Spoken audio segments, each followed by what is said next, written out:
Então agora vamos nos ocupar com duas coisas dentro do âmbito evangelizar, que é o evangelista, que é um evangelista, e a expressão que encontramos também na palavra de Deus, a obra de um evangelista. O irmão Júlio colocou mais o Efésios 4 em destaque, onde temos o dom do evangelista. Esse homem ali, alguns talvez conhecem, é o pai do nosso irmão Sebastian Roth, que já veio várias vezes ao Brasil. Ele é o Dieter Roth, é um evangelista que tem o dom de evangelista, por isso eu escolhi a fotinha dele. Efésios 4, versículo 11. Ele mesmo deu uns para apóstolos, e outros para profetas, e outros para evangelistas, e outros para pastores e doutores. Então nós temos ali um versículo nesse capítulo 4 de Efésios que nos mostra 5 atribuições, 5 dons específicos, e entre esses está o evangelista. Então na primeira parte vamos nos ocupar com isso. Como eu acabei de falar, são 5 dons, 5 presentes que Deus nos deu. E no contexto de Efésios 4, no contexto desse versículo, o que vem a ser o dom? O dom nesse versículo é a própria pessoa do evangelista, do doutor, do pastor, do mestre, do apóstolo. Isso também é algo importante para cada um de nós, de respeitarmos também essas pessoas, reconhecermos quem são e aceitá-los como um presente de Deus. Se nós reconhecemos que alguém tem o dom de pastoreio, ele não me dá um puxão de orelha de repente, porque é preciso. É um presente de Deus que está fazendo isso, não é um irmão qualquer. E a mesma coisa se refere ao evangelista. E para qual finalidade esses dons, esses homens foram dados? Para o aperfeiçoamento dos santos. E interessante, nessa lista está o evangelista. Então já vemos que o dom do evangelista, o ministério dele, não se refere somente aos incrédulos, mas também envolve o aperfeiçoamento dos santos, dos já salvos. Também serve para a obra do ministério, para a edificação do corpo de Cristo. Também o evangelista contribui para que o corpo de Cristo seja edificado, que haja aumento. O contexto de Efésios 4 é o âmbito da igreja e ali sob o aspecto do corpo de Cristo. Não estamos, por exemplo, na casa de Deus, que fala de administração, de governo, mas aqui estamos no âmbito do corpo de Cristo, onde temos membros que fazem o corpo funcionar, que se complementam um ao outro, para que o todo possa crescer. No versículo 7 desse capítulo 4 de Efésios, nos é dito que a graça foi dada a cada um conforme o dom de Cristo, inclusive. Então, cada um de nós, e também cada um desses 5 dons específicos, ganhou graça da parte do Senhor. E Ele mesmo, Cristo, Ele agora deu esses dons em forma de pessoas aos homens, de forma geral, por um lado, à humanidade e também à igreja em específico. E Ele deu 5, já mencionamos, os apóstolos, os profetas, os evangelistas, os pastores e os doutores ou mestres. Ou também, com uma outra expressão, os professores. Vamos nos ocupar um pouquinho agora para que cada um desses dons foi dado. Eu preciso correr por cima para focarmos mais no evangelista. Os apóstolos e profetas, eles foram dados para colocar a base, o fundamento da fé cristã. E isto possibilita o crescimento. Sem uma base, sem uma raiz, não há crescimento. Então alguém precisou fazer isso. E esse crescimento é em direção a uma pessoa que é Cristo. Lá na conversa já vimos que também aquele versículo que o irmão Davi mencionou antes, de Filipenses 4. Tudo aquilo que eles aprenderam, ouviram, se concentra em uma pessoa, que é Cristo. Achamos versículos para comprovar isso. Os evangelistas, que é o nosso tema, eles são dados para o anúncio da palavra de Deus, por um lado aos incrédulos, e assim eles contribuem para que haja novos convertidos, que aqui nesse contexto eu chamo de ovelhas. Por quê? Porque o próximo dom é o dom de pastor. para o pastor poder atuar, ele precisa de uma ovelha. E esses evangelistas com isso visam o crescimento do corpo de Cristo. De novo, a concentração na pessoa do Senhor Jesus. Os evangelistas têm um segundo lado de atuação, que é o anúncio da palavra de Deus aos crentes, explicando as boas novas, a doutrina do evangelho. E para isso eles precisam, inclusive, ter um conhecimento quanto ao corpo de Cristo e de sua unidade. A Epístola aos Romanos é pregação do evangelho aos crentes, e o capítulo 12 se concentra neste ponto. Então é algo que o evangelista, que tem o dom do evangelista, precisa saber também. Por quê? Porque ele visa com isso a inserção daquela ovelha gerada no contexto do corpo de Cristo novamente. E com isso ele coloca ovelhas à disposição dos pastores, que têm por obrigação, por tarefa de cuidar das ovelhas, o cuidado pelo rebanho. Para isto eles precisam conhecer a doutrina, senão eles não têm condições de cuidar, e eles têm que ser capacitados para ensinar. Contudo, eles acompanham na prática os passos correspondentes a cada ovelha, a individualidade da qual ouvimos. Importante também no discipulado, e principalmente o pastor no pastoreio, no cuidado daquela ovelha nova, ele tem que acompanhar os passos daquela ovelha. Cada pessoa é uma pessoa, visando sempre e chegar finalmente à unidade da fé e ao conhecimento do Filho de Deus, a homem perfeito, à medida da estatura completa de...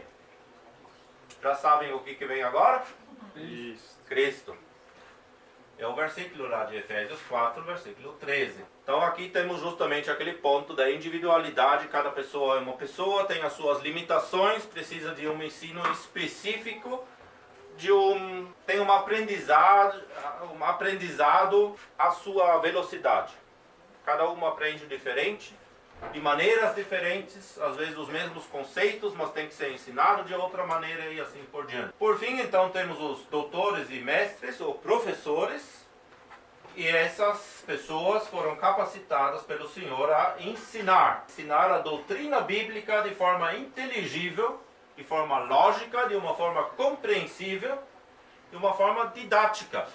É o que o professor deveria fazer na escola e também no âmbito cristão. Inclusive a palavra no grego aqui para doutor mestre é didaskalos. Fácil de reconhecer a nossa palavra didática, que vem de lá. O professor deveria ter essa capacidade. E com isso eles visam, por fim, a capacitação daquelas ovelhas, enquanto já se tornaram também discípulos ao mesmo tempo, ou alunos, para seguirem ao Mestre Supremo, que é Cristo. Então nós vemos que todos os 5 dons específicos dados para os homens, para a humanidade e para o corpo de Cristo, dentro do âmbito do corpo de Cristo, visam levar as pessoas a uma pessoa que é Cristo. Não fazer dependência de nós, não exercer o controle, tudo aquilo que o irmão Davi falou na palestra dele. Mas além do dom do evangelista, ou seja, aquela pessoa que agora anuncia a palavra do evangelho da salvação ao mundo, ao incrédulo, também, de certa forma, explicando a doutrina do evangelho aos crentes, temos na Bíblia também a expressão da obra de um evangelista. Esse é um outro aspecto da mesma moeda que temos em 2 Timóteo, capítulo 4, versículo 5. E o versículo destacado ali é: mas tu, ou tu porém, se sóbrio em tudo, sofre as aflições, faze a obra de um evangelista, cumpre o teu ministério. Uma instrução que o apóstolo Paulo deu a Timóteo, no capítulo 4 dessa segunda epístola, e nós vamos ver agora um pouco no que implica essa instrução que Paulo deu a Timóteo. Primeiramente é um tu porém, ou mas tu. Essa conclamação encontramos várias vezes na segunda epístola a Timóteo. De novo, a individualidade, a responsabilidade individual. É uma instrução individual. É dado a você, a mim, mas tu porém. E o Timóteo, o que ele deveria fazer? Qual que foi a instrução que ele recebeu? Que ele deveria cumprir, que significa fazer pleno ou completar o ministério dele. Então, no caso específico de Timóteo, ele tinha um ministério bastante amplo, e o evangelizar era uma parte daquilo, uma porção daquilo. E o apóstolo Paulo fala, ó, em todas as outras tarefas que você tem, do ensino, etc., do cuidado com as pessoas, não se esqueça da parte do evangelismo, faz parte do teu ministério, Timóteo. No caso dele, então, evangelizar fazia parte do ministério pessoal dele também. Então, esse versículo, que muitas vezes é interpretado como se fosse apenas uma instrução para todos os salvos, em primeiro plano, não exclui o pensamento de que Timóteo também tinha o dom de evangelista. E o apóstolo fala para ele, ó, você tem tantas outras tarefas a cumprir, não se esqueça dessa parte que também é um dom teu. Mas temos mais nesse versículo. Para chegar a cumprir com essa instrução, Timóteo tinha que seguir vários passos, e são passos importantes também para você e para mim, porque a obra de um evangelista implica também naquele evangelizar pessoal que cada um de nós deve fazer, quando se dá a oportunidade de falar com uma pessoa, etc. Não sou talvez um evangelista, mas naquele momento eu posso fazer a obra do evangelista, aquilo que o evangelista faz, entregar a palavra da salvação. Só que para isso temos passos para poder cumprir com essa instrução de forma correta.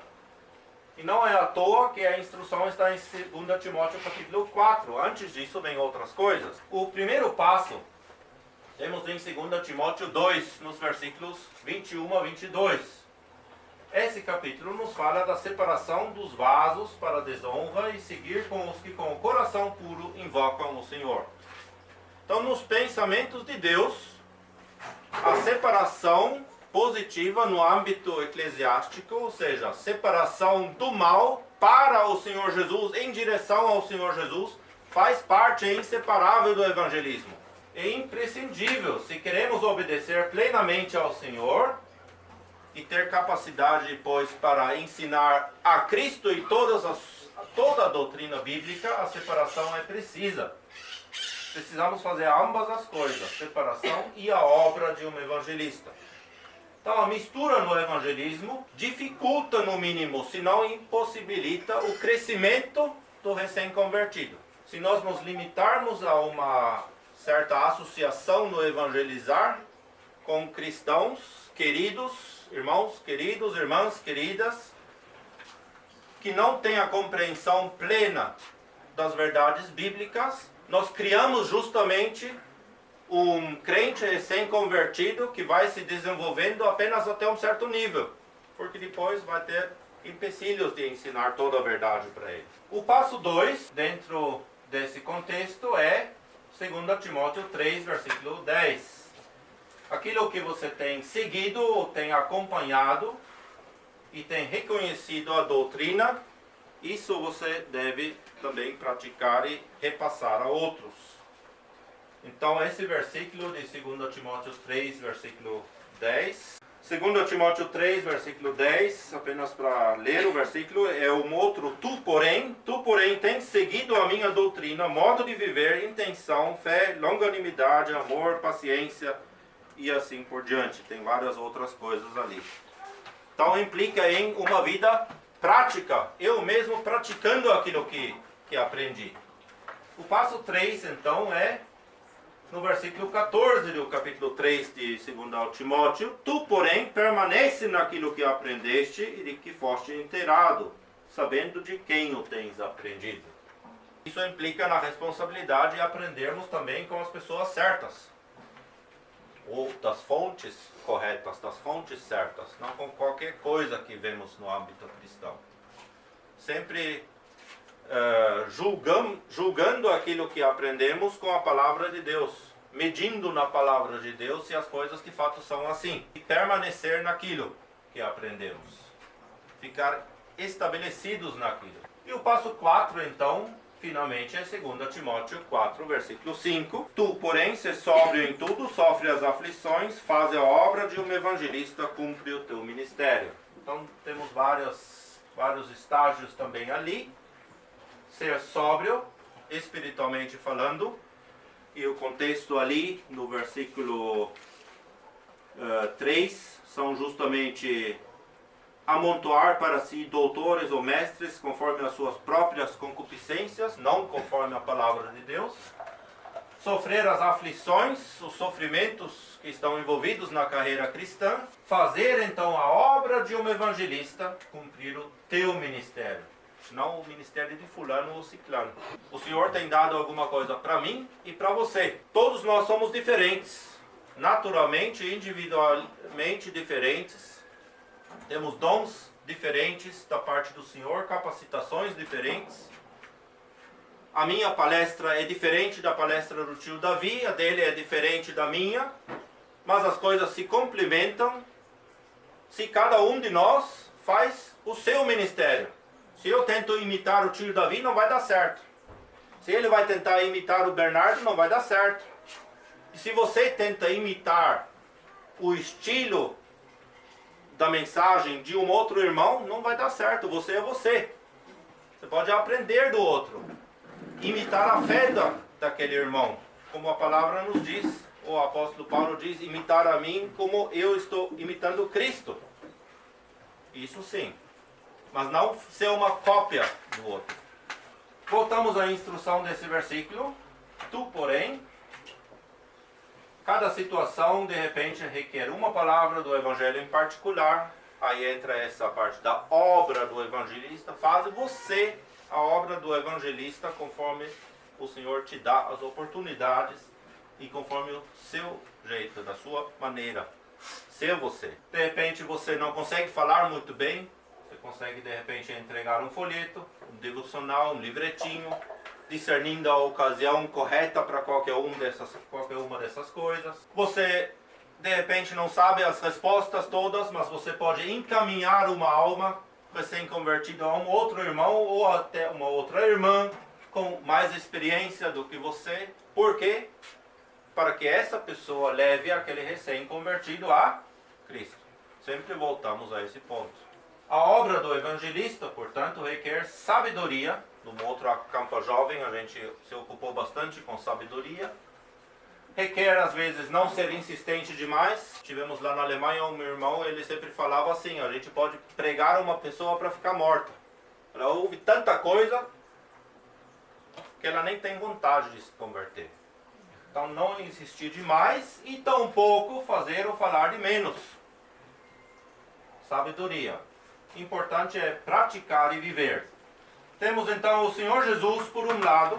Ele nos diz, tu porém, ele diz isso a cada um de nós, a você e a mim. Ele não está falando-nos coletivamente, mas tu porém faça a obra, é você. E aquilo que ele dá para você, eu não consigo fazer. E você não consegue fazer aquilo que ele deu para mim. Então seja autêntico. Não tente ser duas pessoas. Seja você também no evangelismo.